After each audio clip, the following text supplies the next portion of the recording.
안녕하세요. 요즘 우한폐렴으로 대한민국이 온통 어수선합니다. 오늘 영상은 민주와 자유라는 제목으로 이야기해 보려고 합니다. 우선 여러분들의 이해를 돕기 위해 우리나라 헌법 전문의 내용을 한번 보도록 하겠습니다. 유구한 역사와 전통에 빛나는 우리 대한민국은 3.1운동으로 건립된 대한민국 임시정부의 법통과 불의에 한거한 4.19 민주이념을 계승하고 조국의 민주개혁과 평화적 통일의 사명에 입각하여 정의 인도와 동포애로서 민족의 단결을 공고히 하고 모든 사회적 폐습과 불의를 타파하며 자율과 조화를 바탕으로 자유민주적 기본 질서를 더 확고히 하여 정치, 경제, 사회, 문화의 모든 영역에 있어서 각인의 기회를 균등히 하고 능력의 최고도를 발휘하게 하며 자유와 권리에 따르는 책임과 의무를 완수하게 하여 안으로는 국민 생활의 균등한 향상을 기하고 밖으로는 향구적인 세계평화와 인류 공용에 이바지함으로써 우리들과 우리들의 자손의 안전과 자유와 행복을 영원히 확보할 것을 다짐하면서 1948년 7월 12일에 제정되고 8차에 걸쳐 개정된 헌법을 이제 국회 의결을 거쳐 국민투표에 의하여 개정한다. 이것이 헌법 전문 내용이었습니다. 우리는 4.19 이후 민주화라는 기치를 걸고 보수와 진보 사이에서 60년간 서로 싸워오고 있습니다. 요즘 진보좌파 진영 시민들은 기득권의 비리와 착취를 기존 사실로 박아두고 전직 대통령까지 이 민주화의 단두대에 올려놓고 직권 남용이니 비리니 하면서 단죄하고 있습니다. 이는 기득권에 대해 어떠한 특권도 용납하지 않겠다는 조금은 특이한 대한민국만의 정서라고 볼 수 있을 것 같은데요. 어떻게 보면 저기 위쪽 사람들의 인민재판 같은 모습으로 비춰지기도 합니다.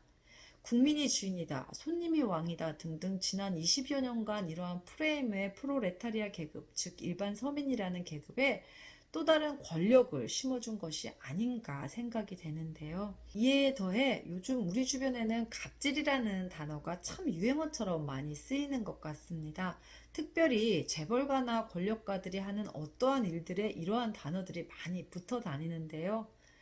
여러분들은 혹시 갑질하고 계시지는 않나요? 고작 몇천 원짜리 밥을 사 먹으면서 온갖 대접을 받으려 하고, 얼마 전 롯데마트에서 한 여성이 마트 직원에게 보였던 행동들은 그야말로 갑질의 대표적인 예라 할 수 있을 것입니다. 그런데 아이러니하게도 이 갑질이라는 것의 유래는 무엇일까요? 바로 자유시장 경제 원리에서 나온 것입니다. 서비스도 경쟁이다라는 구호 아래 시장이 스스로 손님을 왕처럼 모시게 되었죠. 저는 지금 미국에서 거주하고 있습니다. 그런데 미국에서는 어떨까요? 일부 몇백 불씩 지불하는 아주 고급 레스토랑을 제외하고는 일반 식당에서 손님과 식당 종업원들은 동등한 관계입니다. 우리나라처럼 직원을 하인 부리듯 한다거나 억지를 부리는 일은 거의 일어나지 않습니다. 만일 그런 일이 일어난다면 바로 경찰이 출동하겠죠. 그리고 볼 것도 없이 언성을 높이고 식당에서 소란을 피운 손님을 잡아갑니다. 앞서 말씀드렸다시피 시장경제의 원리에 의해 서비스도 경쟁력이다라는 개념은 너무나도 좋은 내용입니다. 하지만 이러한 시장의 호의를 시민들이 자신의 권리로 착각하게 되는 것은 어떤 이유일까요? 호의를 호의로 되돌리면 좋으련만 우리나라의 국민성일까요? 아니면 잘못된 민주화에 대한 인식 때문일까요? 바로 후자가 그 근본적인 이유라는 생각이 듭니다. 우리나라는 대대로 가진 자의 억압에 고통받아 왔습니다. 가까운 과거에 조선시대에는 양반과 노비라는 신분계층이 있었고 이는 명확하게 특권과 착취의 관계였습니다. 그리고 국민 대다수가 추앙에 맞지 않는 명성하고 이야기를 하지 않을 수 없는데요. 대다수의 국민들은 우리나라의 왕비가 일본에 의해 잔혹하게 살해된 사실만 기억하실 겁니다. 하지만 이 명성황후가 사실은 쌀에 모래를 섞고 군인들에게 배급하여 일어난 이모군란의 갑질, 권력의 핵심이었다면 믿으시겠습니까? 이러한 민심을 억압하려 청나라를 끌어들이고 러시아를 끌어들인 장본인이 바로 이 명성황후란 사람입니다. 결국 이러한 외세를 끌어들인 결과로 명성황후는 일본 세력에 의해 시해되고 맙니다. 그러나 아이러니하게도 그러한 사건 이후 우리나라는 어떠한 국민적 저항이 일어나지 않았고 일제 식민지 시대를 맞게 됩니다. 역사상 남의 나라의 주권을 빼앗기면서도 제대로 된 싸움조차 하지 않았던 나라가 얼마나 될까요? 아무튼 이렇게 주권을 일본에게 내어준 대한민국은 40여 년간 일본의 식민지 통치를 겪다 미국의 극적인 2차 대전 승리로 독립을 맞이하게 됩니다. 여기에서 또한 우리의 역할은 없었습니다. 하지만 지금 진보 좌파 진영은 일본을 욕하고 미국을 제국주의라고 욕하고 있죠. 그리고 아이러니하게도 국민의 피를 짜내 권력을 누리던 명성황후를 추앙하고 대국인이 친군이 하면서 문화혁명으로 자국민을 7천만을 몰살시킨 희대의 살인마 모택동을 훌륭한 지도자라 칭송하고 있습니다. 잘 보셨나요? 지금 우리나라의 작금의 현실을 보면 이는 여실히 드러납니다. 헌법 전문의 자유와 함께 나와 있는 민주화의 초석과 같이 여겨졌던 4.19 혁명. 뭔가 현재 진행형 같지 않으신가요?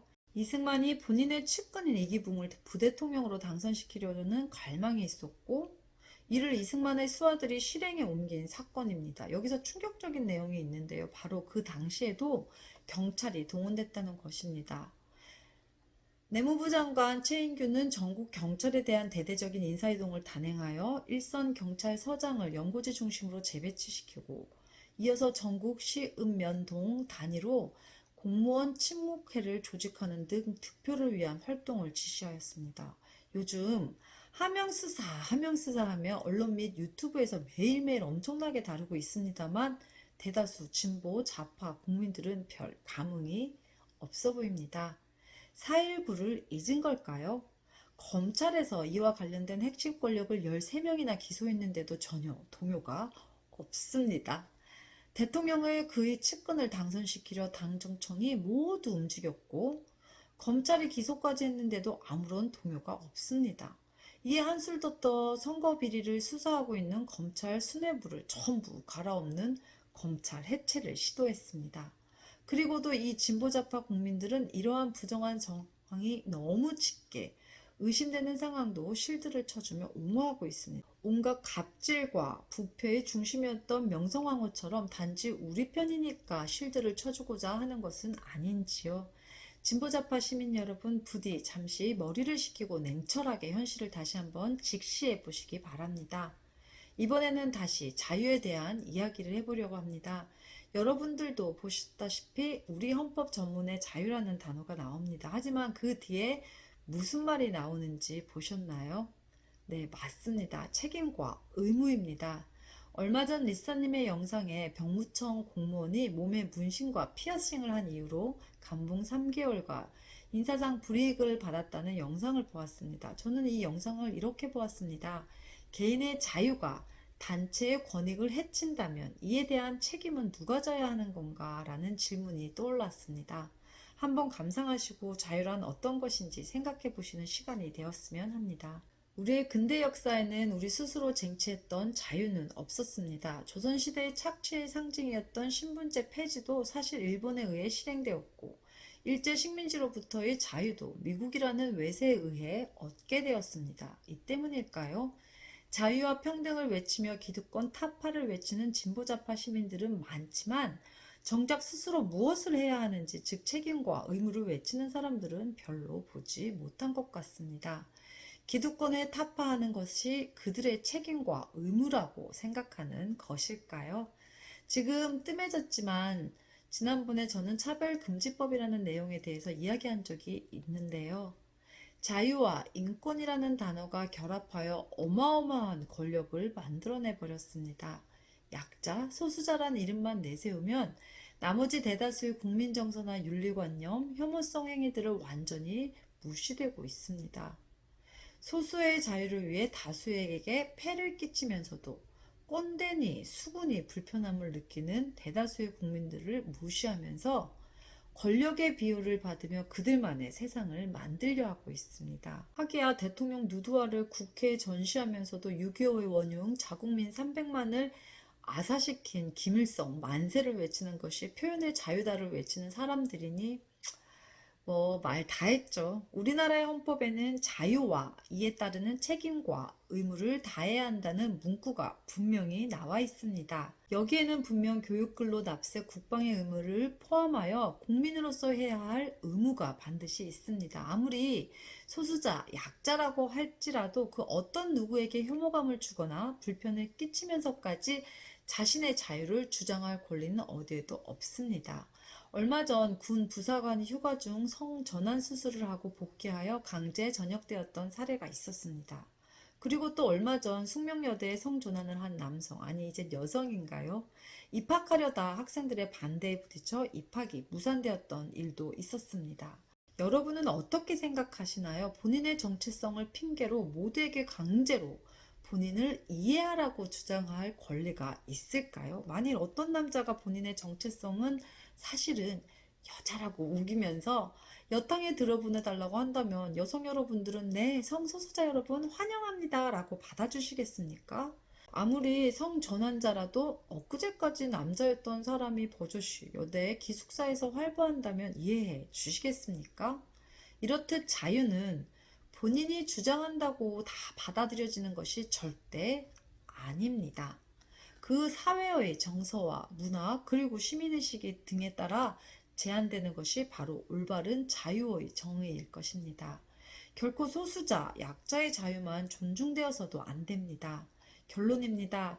우리 편이면 무조건 좋은 편이다 라는 당파 싸움식의 민주화는 진정한 민주화로 보기는 어렵습니다. 공산주의와 민주주의의 차이는 무언지 아십니까? 많은 진보좌파주의자들이 이승만을 욕하지만 국민적 저항이 왔을 때 스스로 하야를 선택하는 그래도 상식적인 부분이 있었습니다. 지금 이 정권, 광화문에서 수년째 수만 명에서 수십만의 시민들이 쏟아져 나와 현 정권을 비판하고 있지만 가까운 데 사는 그분도 그 어떤 여권 세력도 이들과 만나서 소통하려 하거나 이들의 의견을 경청하고 해결 방법을 모색한다거나 하는 모습은 절대 없습니다. 이와 마찬가지로 내가 좋으면 내 마음대로 하는 것이 자유다. 소수자, 약자의 자유가 우선되어야 한다라는 것 또한 자유의 근본적인 의미와는 거리가 멀 것입니다. 이렇듯 일방적으로 그들만의 민주화를 주장하고 그들만의 자유를 주장하는 것은 그 근본 의미와도 거리가 아주 멀 것입니다. 소통하지 않는 민주화, 이기적이고 권리만 주장하는 자유야말로 이 자유 대한민국의 새로운 도약을 위해 뿌리 뽑아야 될 적폐이자 악폐임을 말씀드리고 싶습니다. 이상 민주화, 자유에 대한 저의 개인적인 의견이었습니다. 여성이 바뀌어야 세상이 바뀐다. 끝까지 시청해주셔서 감사합니다. 라이온킨즈의 연은이었습니다.